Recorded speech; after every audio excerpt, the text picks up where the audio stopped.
اے زما امتیانو که دغه د الله دیدار غواړئ د الله سره تاسو ملاقات کول غواړئ پس د مرګ نه چې دوباره ژوند د قیامت الله ورته یو خاص رڼا په دې آخرت کې ورکړي هغه رڼا د څه شي ده هغه خوشحالي د څه شي ده خوشحالي دا ده چې داسې خلکو سره به الله ملاقات کوي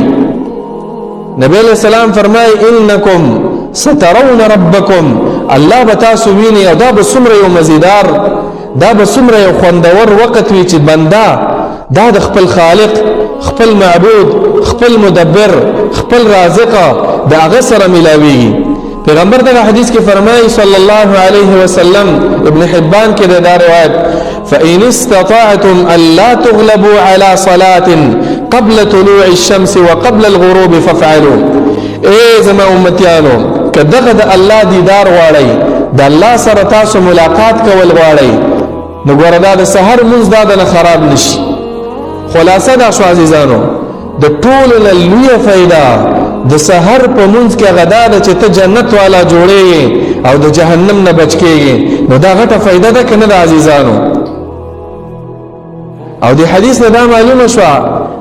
چې 15 وخته منځونه دا فرض دي د 15 منځونو پابندي پکار ده که یو سره 4 وخته منځ کې یو سار منځ پکې نه کوي یاره شکر 2 منځونه کوم دی نه کوم دا ګوره غلطه ده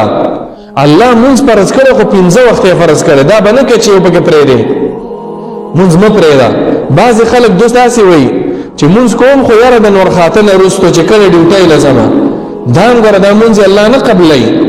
یو ځل من که چېرته انسان بیمار شي یا مجبور دی خوب په غالب شي چېرته په ژوند کې یو ځل 2-3 ځل داسې نو دغه انسان به امید ده چې الله به وبخښي خو چې دا تا روټین جوړ کړی وي خپله ډیوټي دې دا وي چې زه سحر مونځ ته نه پاسېږم مګر پس د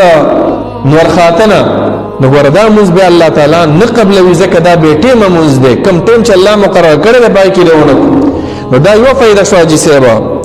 دا د ټولو د خوشحالۍ خبره ده که نه ده